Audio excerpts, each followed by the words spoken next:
At the beginning of the film, we are shown an old female patient who is attended by a beautiful nurse named Gwen.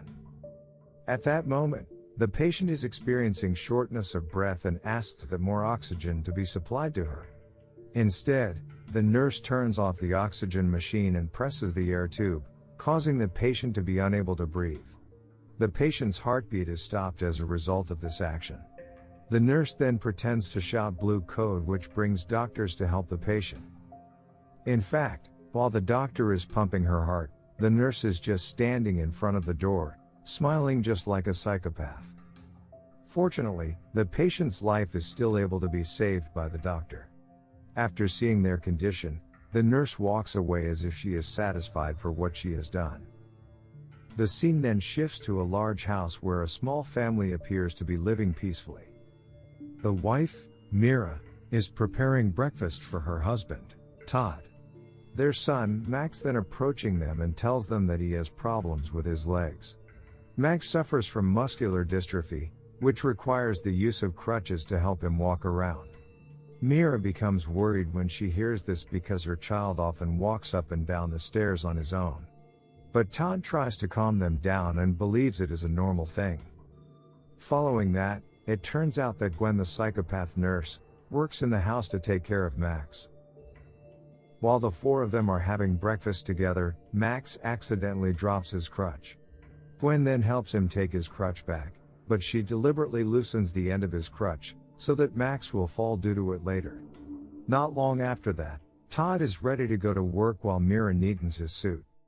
Gwen is a little jealous when she sees Todd and Mira's intimacy. After Todd has left for works, one of Mira's friends, Karen, come to visit her at her house. They can both see how happy Gwen and Max are when they are having fun playing ball. During their conversation, Mira expresses her feelings that Max and Todd prefer Gwen over herself. At that moment, Gwen purposely overhears their conversation. Karen then suggests that Mira check the references of other nurses who might be able to replace Gwen. But Mira refuses because she believes Gwen has taken good care of Max. They then hear Max's screams as he falls to the ground. Mira, who sees Max's condition, blames Gwen for her carelessness, but Max explains that it isn't Gwen's fault. According to him, the crutch breaks unexpectedly while he is walking around the house.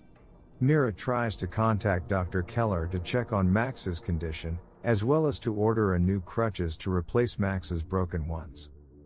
Later that night, Mira apologizes to Gwen for what happened this afternoon.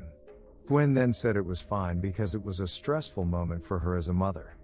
Gwen also make a therapeutic tea for Mira so that she can rest. The next day, Mira joins the community of people with muscular dystrophy. She tells the story of Max, who has been diagnosed this year. Max starts to experience it when he climbs up the slide, and falls backwards onto the sand after slipping. Mira can't hold back her tears as she remembers the incident, and she was so scared when she saw Max fall on the previous day. When Mira returns home, she is surprised by Gwen, who appears out of nowhere and offers Mira another tea. While Mira is sleeping on the sofa, Dr. Keller comes to the house to give Max a new pair of crutches. But Gwen doesn't allow Dr. Keller to meet Max. When she is about to leave, she says that she seems to know Gwen, but she has forgotten where she last saw her. She also promises Gwen that if she is able to recall it, she will let her know. During the evening, Gwen visits to Dr. Keller at her house, where she tells her that she still remembers Dr. Keller. As soon as Gwen enters the house, Gwen immediately injects something into her and says that they know each other from their time in the hospital. In fact, they were treating the patient who Gwen attempted to kill at the beginning of the film. Gwen also admits that she intends to kill Dr. Keller, who is considered a nuisance to her and her family. To give you some background, Gwen is obsessed with family relationships, which is why she behaves in this way. It turns out she has injected Dr. Keller with a high dose of drugs, which has the effect of rendering Dr. Keller unconscious. Later that night, Mira receives a call from an unknown caller named David. David admits that he is a friend of community she has recently joined. He tries to get closer to Mira by telling her that his son, Carter, also suffers from muscular dystrophy. However, when she wants to see the person she was talking to, She can only see a low-resolution photo of the man. David admits that his wife has died, and following that, he is being helped by a nurse to take care of Carter. Mira, who hears this, believes she took the right step by hiring a nurse to live in the same house with her. But Mira had no idea that David is actually Gwen herself, who changes her voice using software on a computer. In the morning, Karen returns to Mira's house, where she is currently having breakfast with her family. Karen then accidentally spills a drink on Todd's shirt, forcing Todd to take off his shirt. Meanwhile, Gwen looks fascinated by Todd, and she then takes Todd's clothes to the laundry room. Karen, who notices Mira is unwell, offers to help her in getting her bag from her office room. However, as she passes by the laundry room, Karen accidentally sees Gwen smelling Todd's clothes. Following night, Gwen, who pretends to be David, calls Mira again, and asks about her and Max's condition. Mira says that she isn't feeling well on that day, and David suggests her nurse to check on her to make sure she is okay. After that, Gwen hangs up the phone and immediately approaches Mira. She then pretends to have caught Mira and seems to accuse Mira of cheating on Todd. Gwen then meets with Todd and tells him that Mira has just gotten off the phone with a man. Gwen tries to persuade Todd to suspect that Mira is cheating on him. But Todd still defends his wife, claiming that Mira is overworked and may not be getting enough sleep. Gwen then says goodnight and hugs Todd. The following morning, Gwen and Todd are in the kitchen while Mira is still asleep. It seems Gwen is always looking for ways to spend as much time with Todd as possible. Gwen then attempts to seduce Todd by touching him, but is thwarted by Mira, who is just awoken from her sleep. Meanwhile, Gwen has made breakfast, and even Gwen has taken over all the housework. Todd is worried about Mira because he often saw her sleeping on the sofa. Karen then calls Mira to thank her for sending her birthday flowers on her special day. However, Mira is confused as she hears it because she doesn't remember sending it in the first place. Karen is worried about Mira's condition and advises her to see a doctor.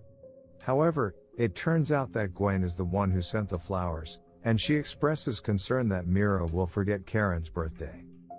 After that, Mira suddenly faints when they both go down the stairwell. She said she wants to go see a doctor, and he asks Gwen not to tell Todd about it. But Gwen instead offers to take Mira's blood to be taken to the lab after seeing she is unwell. Later that night, Mira tells David again about the problems at her house. Todd and Max return home not long after, while Mira is busy on the phone. When Mira wants to accompany Max to his room, her vision becomes blurry, and she promises to follow after him. At the same time, Mira gets a message from an unknown person informing her that David is a fraud, just as she is about to fall asleep on the sofa. The next day, Todd tries to wake Mira, who is still asleep on the sofa, and accidentally sees last night's message on Mira's cell phone. Max is confused as well, and he wonders why his mother has been sleeping so much lately. Mira then apologizes to Gwen for having a negative perception of her, despite the fact that she has been working 24 hours at the house. But Gwen feels happy because she is treated as if she is part of the family in this house. Then Mira receives another message about David. She simply responds by telling him not to bother her anymore. After then, Mira forces herself to go to work on that day. At the office, Mira tells Karen that her lab test results is fine. She says that Gwen's suggestion was right, where she just needs to rest. But Karen advises Mira to take the advice of another doctor who has nothing to do with Gwen, but Mira doesn't mind it. Mira then gets an email from Gwen disguised as David. Fake David wants to tell her that Weber, who often sends messages to Mira, is trying to slander him. However, the second message tells Mira that her child is in danger, and asks Mira to meet at a cafe. When she is at home, Todd overhears her conversation with Gwen about the person she wants to meet at the cafe tomorrow. Todd, who overheard the conversation, is disappointed because he believes that his wife has cheated on him. Mira then comes to a certain cafe that David has set up the following day. And it is there she meets the real David Weber. David claims that he has no children, and that he has never spoken to Mira at all.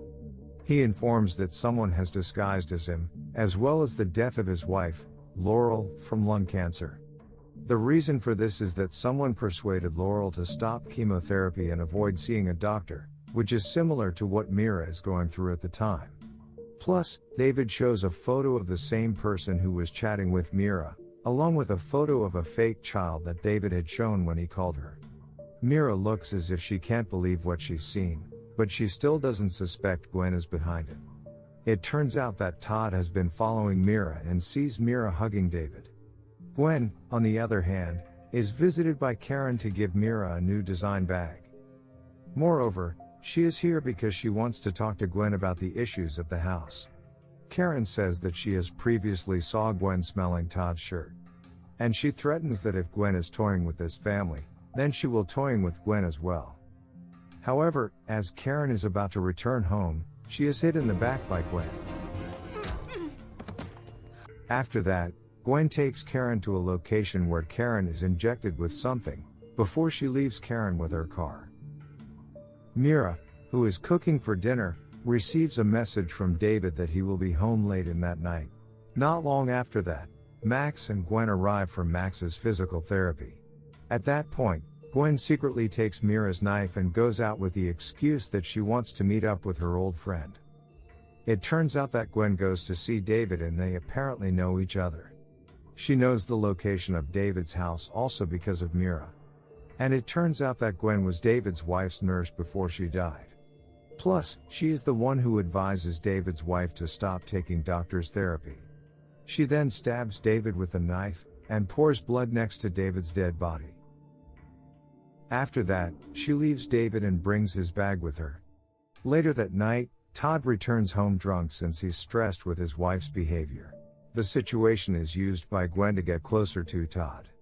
Gwen takes him to his room, and she starts to seduce him.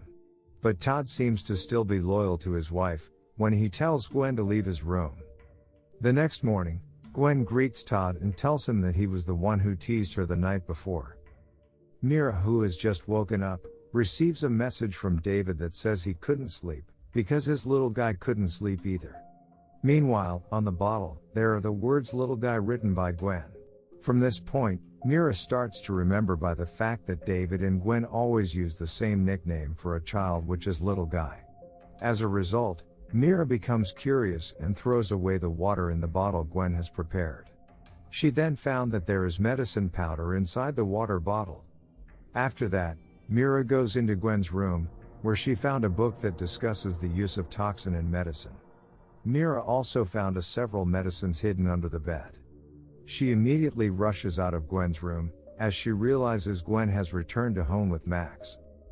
Gwen is surprised that Mira is awake so early, despite she should still be sleeping. Mira then tries to find out about the drug Gwen has given her. But Gwen suddenly comes with a drink for her and advises her to get plenty of rest.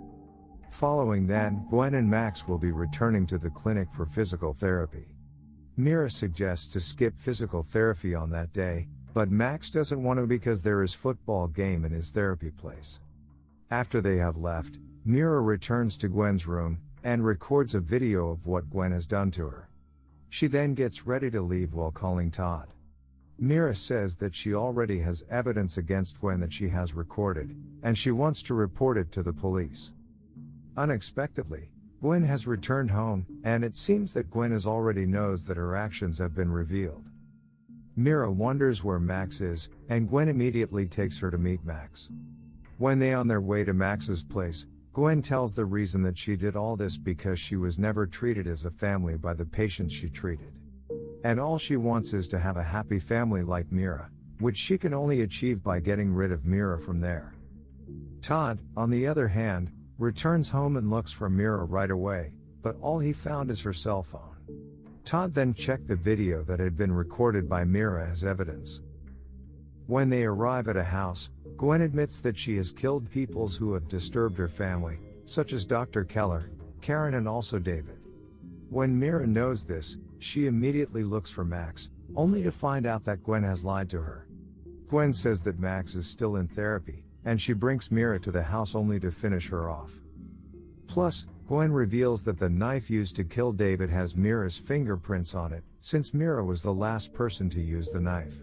As we've seen before, The blood that was spilled next to David's dead body was also Mira's blood, which had been asked to be taken to the test lab. Mira, who hears this, tries to run away from there, but she is blocked by Gwen. In the end, they are forced to fight each other, which Mira manages to survive by giving a teapot blow to Gwen. As a result, Gwen finally lost consciousness and Mira immediately run away from the house with her car. Honestly, the ending for this film is rushed, as the film only ends with Todd, Mira and Max reuniting as one family. It is not known what happened to Gwen after everything she has done.